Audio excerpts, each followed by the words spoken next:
সাইয়েদনা ওমরের কাফেলা যখন হিমসে ঢুকে, গোটা হিমস যেন ভেঙে পড়ে। চারদিক থেকে হাজারো মানুষ ছুটে ছুটে আসতেছে। কেন? আরে মদিনা থেকে আমাদের আমিরুল মুমিনিন আসতেছেন, আল্লাহর নবীর শ্রেষ্ঠ সাহাবী ওমর আসতেছেন এক নজর দেখার জন্য। হাজারো মানুষ জমা হয়ে গেছে। হযরত ওমর বসা, পাশে সাঈদ ইবনে আমের। হযরত ওমর চিন্তা করলেন, সাঈদকে আমি তো ভালো জানি, কিন্তু জনগণ কি বলে, এই ফাঁকে একটু পরীক্ষা করে নেওয়া যাক। ডাক দিয়া জানতে চাইলেন, ও হিমসের মানুষ, তোমাদের গভর্নরের বিরুদ্ধে কারো কোনো অভিযোগ আছে? নিয়ে থাকলে দাঁড়ায় যাও। বাপরে, এই জমানায় কোথাও যায় যদি কেউ বলতো তোমার নেতার বিরুদ্ধে কারো কোনো অভিযোগ আছে, তো পাবলিক মাথা নিচের দিকে দিয়ে বলতো অভিযোগ তো আছে, কিন্তু দাঁড়াবো না, তাইলে সকালে শুয়ে পড়ন লাগবো। এই যে ডরে ঠিক কয় না, থাক কৃষ্ণা, তোরা চুপচাপ থাক।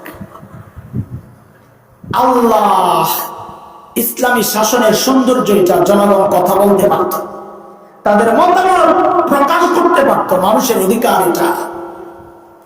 যে ওমর জিজ্ঞেস করলেন কারো কোনো অভিযোগ আছে, ওই কোনা থেকে বুড়া মিয়া দাঁড়ায় গেছে, আসো। বাপরে, বেটার সাহস কি!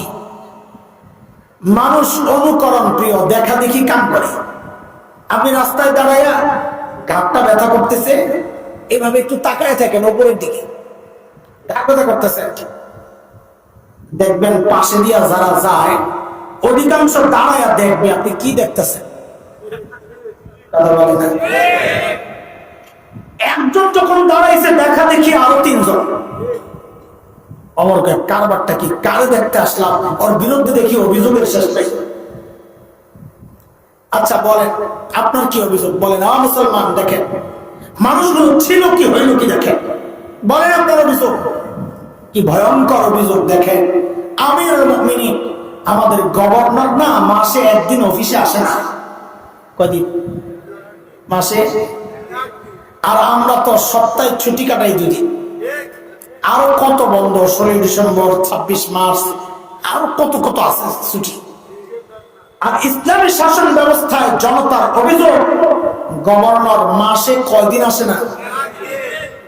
আল্লাহ, আসামির কাঠগড়ায় হযরত সাঈদ, ধনী এলাকার গভর্নর, মনে আসেনি কথাটা? কি হওয়ার কথা ছিল? সময়ের সাথে কেড়ে কইছে। মাশাআল্লাহ, তোমরা মুখস্থ না রাখলে কি হয়েছে, 2-4টা ছাত্র আছে বালা, একজন থাকলেও আছে, সাবাস, জাযাকাল্লাহ, বারাকাল্লাহ, হাইয়াকাল্লাহ। আল্লাহ যাওয়াজাকাল্লাহু মাসনা ওয়াসলাহ। আমিনও তো কয় না, জালিম, ডরাইছে। আপনারা তো বুঝেন নাই, আমিন কর নাই, যে বুঝছে হয়তো কয় না, ডরে থাক। আল্লাহ আল্লাহ আল্লাহ আল্লাহ। সময়ের সেরা ধনী কি হওয়ার কথা, সময়ের, দেখেন কেমন ধনী। ওমর জিজ্ঞেস করছে, মাসে একদিন আমরা কেন অফিসে, কি সমস্যা?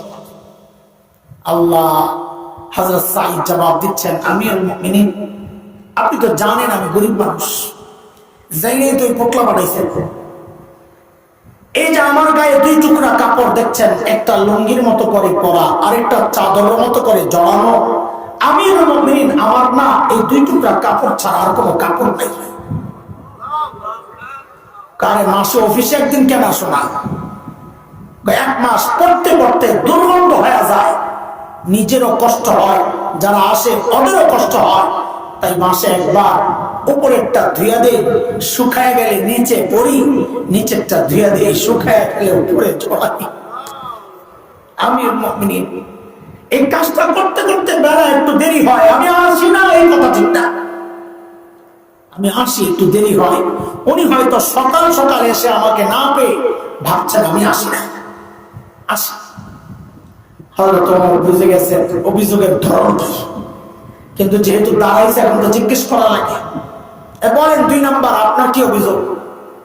বাপরে, দ্বিতীয় জনের অভিযোগ তো আরো মারাত্মক। কি বলে, আমিরুল মুমিনিন আমাদের গভর্নরের দিনে তো পাই, রাতে আর পাই না। কি ডিউটি লইছে, আরে রাতেও সময় দেওয়া লাগবে। দেখছেন নি কারবার। হযরত ওমর তো রাগ হয়ে গেছেন, সাহেব জবাব দাও, কেন তোমাকে রাতে পাওয়া যায় না? ও দোস্ত, কাদের কথা শোনাচ্ছি? যারা সফরে গেলে বগলের নিচে করে মূর্তি নিয়ে যাইতো যেন পূজা মিস না, মনে আছে কথা? তাদের কথা শোনাচ্ছি। ছিল এই, হইল কি দেখে।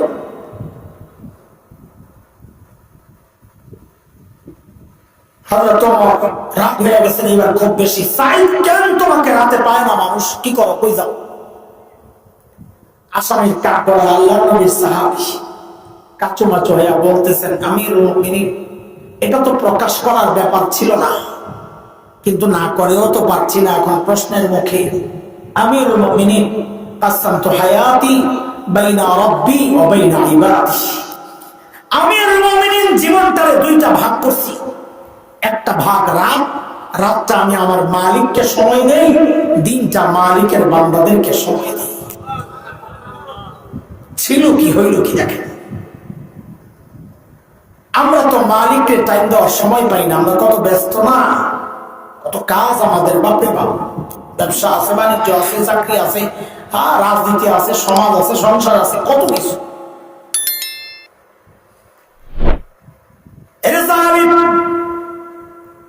আমি আর তুমি ছাড়া দুনিয়ার সব কিন্তু মালিককে টাইম দেয়। ওই একটা গাছের দিকে তাকায় দেখো না, কি মনে হয় গাছটা বুঝি এমনি দাঁড়ায় আছে? না না, ওই গাছটাও দাঁড়ায় দাঁড়ায় মালিকের তাসবিহ পড়ে। যে পোকামাকড় গুলো পায়ে ধরে মেরে ফেলি, ওই পোকামাকড় গুলো সিজদার হালতে মালিকের তাসবিহ পড়ে। যে কুকুরটাকে নিকৃষ্ট প্রাণী মনে করে তাড়ায়া দেই, ওই কুকুরটাও রুকুর হালতে মালিকের তাসবিহ পড়ে। পড়ে রাখতে পারে, আমি আর তুমি আমাদের হাতে সময় নাই। অথচ এই হায়াতের একটা ভাগ ফেসবুক কিন্তু ঠিকই পায়, এই হায়াতের একটা ভাগ কিন্তু ইউটিউব ঠিকই পায়। খেলোয়াড়, গায়ক, গায়িকা, নায়ক, নায়িকা, আমার সমাজ, আমার দল, আমার সন্তান কিন্তু ঠিকই পায়। পায় না কেবল আমার মালিক। মালিকের টাইম দেওয়ার সময় আমার হাতে নাই। কসম করে বলছি, টাইম একদিন আসবে কিন্তু করার থাকবে না কিচ্ছু। সেদিন চিৎকার করে করে শুধু কাঁদবো আর বলবো, ইয়া লাইতানি কদ্দামতু লিহায়াতি। আরে সময় মতো যদি একটু পুঁজি বানিয়ে আসতাম। কি করলাম? কার কি পুঁজি আছে বলে? কোন পুঁজির ভরসায় এমন নিশ্চিন্ত জীবন যাপন করছি? হ্যাঁ, কোন পুঁজির ভরসায়? পুঁজি তো আছে, একেবারে যে শূন্য তা তো না। আমল নামায় পুঁজি কিছু আছে, কিন্তু সেই পুঁজি হইল গুনাহ, গুনাহ, গুনাহ, গুনার পুঁজি, গুনাহ। চুল পাইকা সাদা হয়ে গেছে, এখনো গুনাহ ছাড়তে পারি না। দাড়ি পাইকা সাদা হয়ে গেছে, এখনো গুনাহ ছাড়তে পারি না।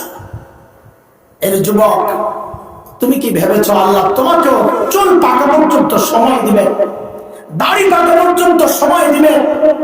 না রে বাপ, না। কত বাবাকে দেখলাম সন্তানের লাশ কাঁদে নিয়ে যাইতেছে। আরে কে জানে এই মজলিসে এমন কেউ থাকতে পারে যে বসে আছে এখানে, তার খবর নাই, তার কাফনের কাপড় চলে আসছে দোকানে।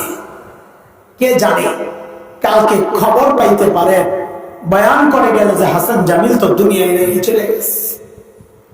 কোন ভরসায় এমন নিশ্চিন্ত জীবন যাপন করছি দোস্ত? তাও নাফরমানি করছি তো করছি কার? ওই মালিকের, যিনি এত ভালোবাসেন। এই বুঝি ভালোবাসার প্রতিদান? কত ভালোবাসেন, আরে কত ভালোবাসেন, চারিদিকে তাকায় দেখো না কত ভালোবাসেন।